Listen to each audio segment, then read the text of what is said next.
morning, students of Standard 3rd. Today we are going to do in English workbook Unit 9 Chapter 1 Don't Tell. जैसे कि इस poem में आपने समझा है कि बच्चा बहुत छोटा है, स्पीकर बहुत ही छोटा है, लेकिन फिर भी उसे बड़े बड़े काम करने का बहुत ही शौक है और बड़े उससे हमेशा मना करते रहते हैं। आपको भी बहुत शौक होगा कि आप ये कर लो वो कर लो, लेकिन हर एक काम के लिए आप अभी बड़े नहीं होते। जब आप बड़े हो जाओगे तब आप भी सारा काम सीख जाओगे। अब हम इसकी वर्कबुक कंप्लीट करते हैं। Question A, answer the following. How old is the speaker? Speaker कितने साल का था? तो पोयम में हमने साल नहीं बताया, तो हम यहाँ क्या लिखेंगे? The speaker is not big enough. Speaker जो था वो बहुत बड़ा नहीं था। Who are they and them in the poem? They और देम किसके लिए थे?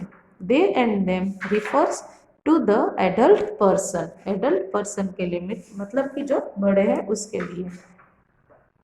What is the secret the speaker is hiding? ऐसी कौन सी सीक्रेट बात है जो स्पीकर ने छुपा के रखी थी? The speaker is a giant inside is the secret of the poet. क्या बात थी कि वो अंदर से बहुत ही बड़ा है। भले ही वो साल में बहुत छोटा होता है, लेकिन वो अंदर से उसका मन बहुत ही बड़ा है। What does the child feel? उसको क्या महसूस हुआ? The child feels that he is grown up and a giant inside. कि वो बड़ा है और अंदर से giant है। फिर हम जाते हैं टिक राइट द करेक्ट ऑप्शन की तरफ। Who is not big enough? कौन बड़ा नहीं है? The boy. What does nobody know about the child? क्या नहीं जानते थे चाइल्ड के बारे में? He is really a giant from inside. The child patiently waits to be a giant. Stay true or false? To be a grown up. Giant नहीं आता. Stay true or false? The child is not allowed to do two things. दो चीज करने के लिए child को मना किया गया है। फॉल्स, शायद बच्चे को सब काम के लिए मना किया गया है क्योंकि वो बहुत बड़ा नहीं था। The child is given the reason that he is not big enough. True. The child thinks he is a ghost. False. क्या सोच रहा था कि वो giant है, ghost नहीं। Nobody knows that the child is a giant inside. True. The child waits patiently till he is a grown up. True. Using the letter of the given word, make 3 words. आपको letter दिए गए हैं, आपको इसमें से 3 words बनाने हैं। 1 is done for you. देखिए ब्लैक बोर्ड में से बनाया ब्लैक बोर्ड में से black board and back, 3 words बनाए। अब हमें इन सब में से बनाने हैं mother, the, her and Rome. Vegetable में से टेबल, एबल, ईटेबल। 1000 में से सैंड एंड हैंड। हेलीकॉप्टर में से Coke, pot and top. Look at these words in the poem. Here are their full forms. Don't का do not, I am का I am, I will उसका I will। हम page turn करते हैं।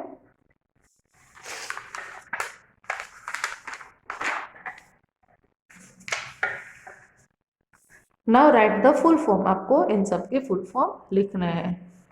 कंट का cannot, what's उसका what is, it's it is, that's that is, isn't is not।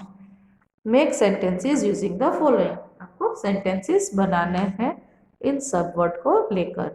जैसे ही is में से he is brother name is Ram, his brother name is Ram. फिर she is the prettiest girl. फिर you are late today.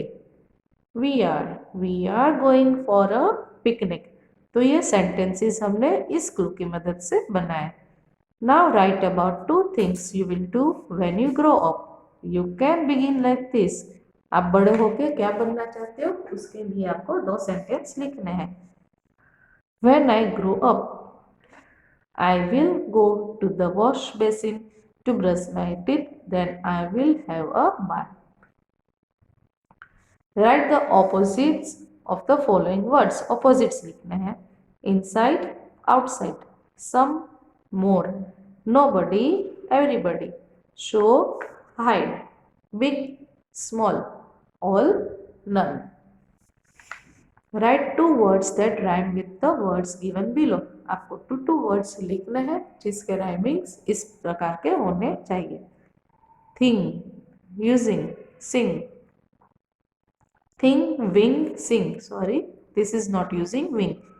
Chance, dance, glance. Giant, faint, paint. हुए ना ये rhyming words, sound जिसके same होते हैं. फिर यहाँ discuss and right. Think of 3 things that they won't let you do. ये 2 आपको अभी नहीं करने हैं. फिर यहाँ भी टीम टाइम, ये भी आपको नहीं करना है. से allowed. Choose and tick the word with a J sound. जो जे साउंड बताता है उस पर आपको टिक करना है. जैसे कि जनवरी, ज, जैकेट, ज, जाइंट, ज, गूस, इसमें जे साउंड नहीं बताता. जिराफ, ज, ग्रेप्स, जे साउंड नहीं होता. जेम, जेम में ज साउंड है. ग्रो नहीं, ग्रे नहीं, jam, July and June. All this sounds with a J sound, means ज साउंड. तो हमने उस पर टिक किया. Turn over page. So students, here your chapter in the workbook is over. आपको इस चैप्टर में सब कुछ सोच समझ कर लिखना है. ये 2 क्वेश्चंस आपको नहीं करने, ये भी नहीं करने. और ये जो जे साउंड्स वाले वर्ड्स है, इसमें आप और भी साउंड्स, इस तरह से आप और भी साउंड्स वाले वर्ड्स इसमें मिलाकर कर सकते हो ताकि आपकी भी प्रैक्टिस हो जाए. वापस से एक बार, ये ऑपोजिट्स है, ये राइमिंग वर्ड्स है, ये आपको दोनों लर्न आउट करने हैं लिखते समय. यहाँ पर पेज टर्न करने पर यहाँ आपके क्वेश्चन आंसर्स आते हैं. क्वेश्चन आंसर्स एकदम इजी है, आपको इसे भी लर्न करना है. फिर यहाँ MCQ, फिर है ट्रू फॉल्स, जो मैंने आपको समझा दिया और आपको लिखवा है. फिर यहाँ है using the letters of given word. आपको ये लेटर्स यूज करके आपको वर्ड्स बनाने हैं. तो बच्चों, ये इतना आपको आपकी वर्कबुक में कंप्लीट करना है. Thank you.